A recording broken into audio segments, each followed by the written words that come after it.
में चले जाओ सरकारी में, एक के लिए भी वहां पर बैठने की जगह नहीं होते, नीचे लेटे होते हमारे लोग सारा दिन काम करो और अगर बीमार हो जाओ तो एक ही बेड पर 3-3 मरीज लेटे होते हैं, उनके हाथ में बोतल, खून की बोतल उनके हाथ में, एक हाथ में पेशाब की थैली है। इस तरीके की जिंदगी जो है ये यहाँ पर दिल्ली में, देश की राजधानी में मोदी सरकार और केजरीवाल जी जो है इस तरीके की नीति ये अपना रहे हैं, इसकी घोर निंदा करते हैं।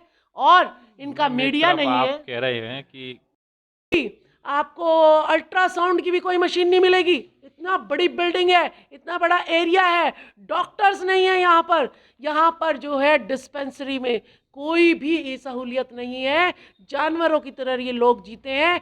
एमसीडी के स्कूल मोदी सरकार बंद करने पे लगी हुई है, इनको मजबूर कर रही है कि ये पढ़ाएं तो प्राइवेट स्कूल में ही पढ़ाएं, और प्राइवेट स्कूलों की फीस नहीं कटी, इनकी तनख्वाह कट गई।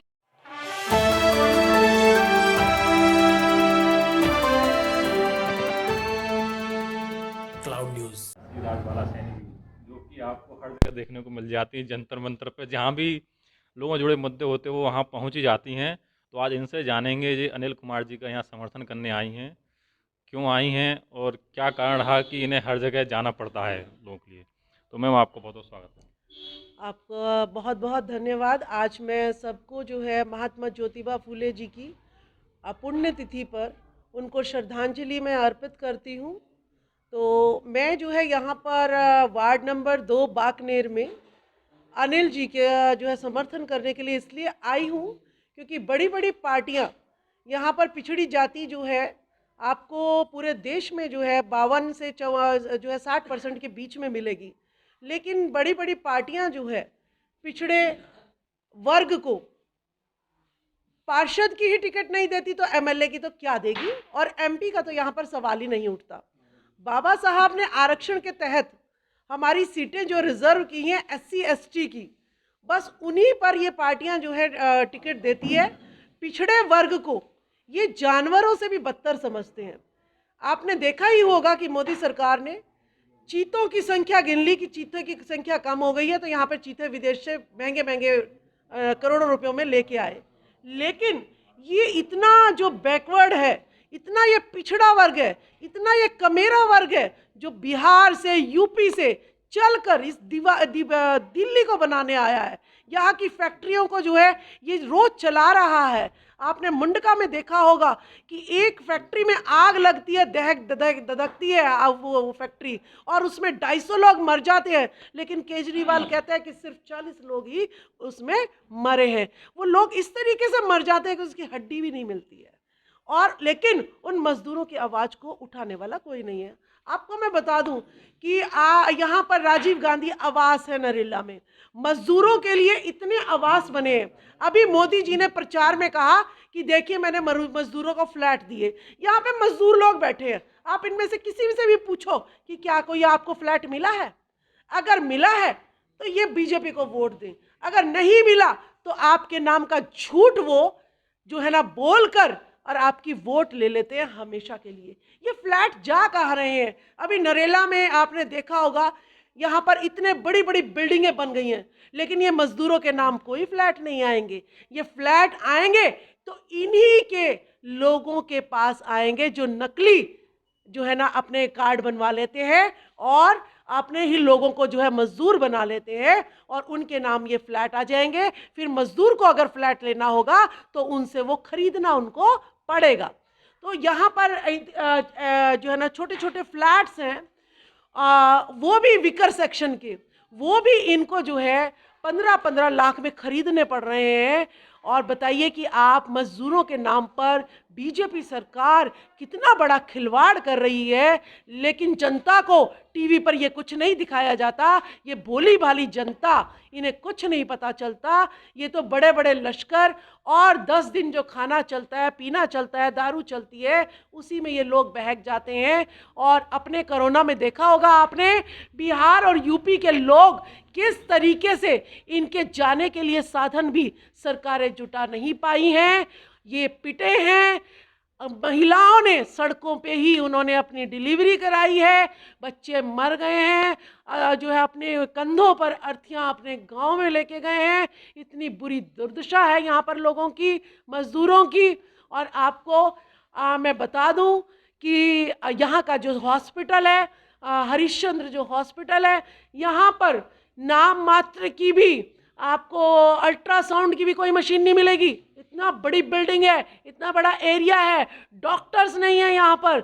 यहाँ पर जो है डिस्पेंसरी में कोई भी सहूलियत नहीं है, जानवरों की तरह ये लोग जीते हैं। एमसीडी के स्कूल मोदी सरकार बंद करने पे लगी हुई है, इनको मजबूर कर रही है कि ये पढ़ाएं तो प्राइवेट स्कूल में ही पढ़ाएं।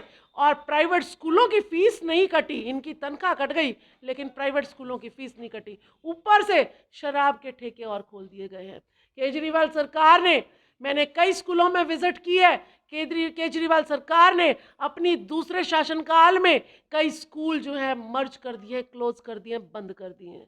तो ये देखिए, ये लोग जो हैं बिजनेसमैन है, ये तो सिर्फ निचोड़ना जानते हैं कमेरे वर्ग को, कमेरे वर्ग को लूटना जानते हैं।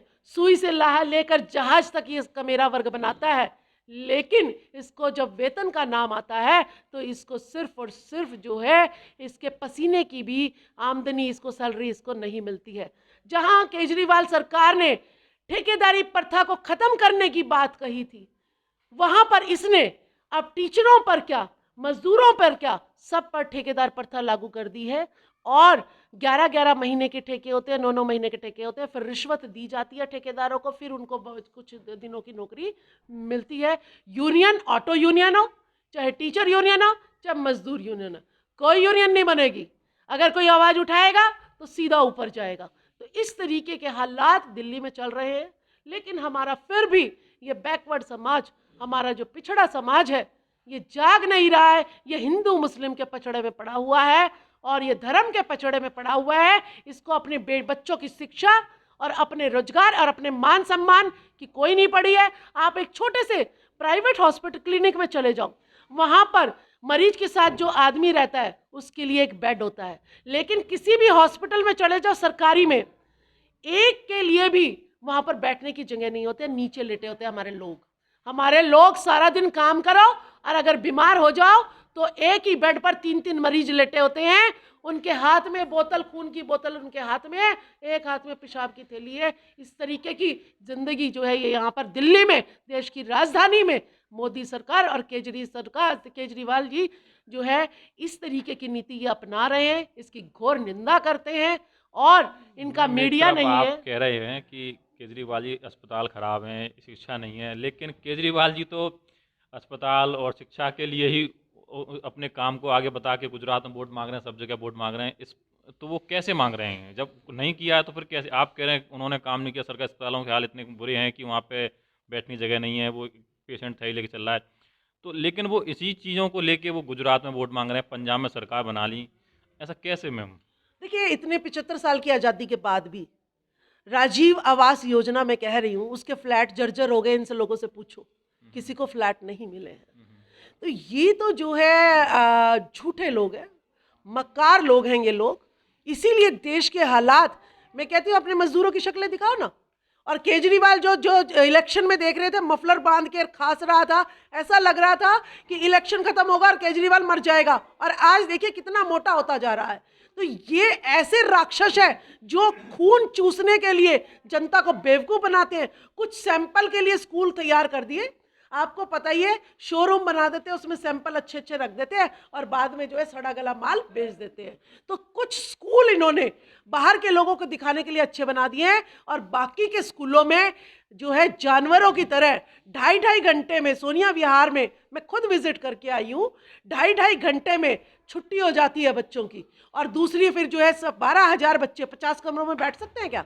आप 12,000 बच्चे बिठा सकते हो क्या? देखिए स्कूल चल रहे हैं, 2.5 घंटे की क्लासेस चल रही हैं, लड़कियां दूसरे स्कूल में जाके पढ़ रही हैं।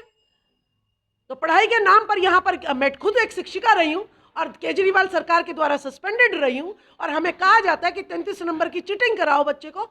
ये पहले भी ज्योतिबा फूले ने के टाइम पे भी हमें पढ़ने का अधिकार नहीं था, और आज भी मोदी सरकार हो चाहे केजरीवाल सरकार हो कहती है कि बच्चों को नकल कराओ और बच्चों को 33 नंबर का टीचर करा के आओ, इनको नकली डिग्री बांटो, इनको असली ज्ञान नहीं होना चाहिए, क्योंकि अगर असली ज्ञान होगा तो ये लुटेरे भाग जाएंगे और ये कमेरों का राज आ जाएगा, क्योंकि 90% वोट इन्हीं की है लेकिन राज 10% कर रहे हैं। इसीलिए ये झूठ बोलते हैं, ये हमेशा झूठे वादे करते हैं, मक्कार लोग हैं, इनका जो है कोई भरोसा नहीं है। हमें काशीराम जी की बात को हमें याद रखना चाहिए, बाबा साहब अंबेडकर की बात को याद रखना चाहिए।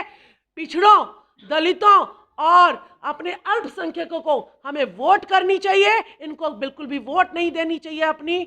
मैं यही अपील जनता से करूंगी, अपने भाइयों को पहचानो, अपने दुश्मनों को पहचानो। बहुत बहुत धन्यवाद। ठीक है, धन्यवाद। लेटेस्ट अपडेट पाने के लिए हमारे चैनल क्लाउड न्यूज़ को अभी लाइक करें, सब्सक्राइब करें और बेल आइकन दबाना बिल्कुल ना भूलें।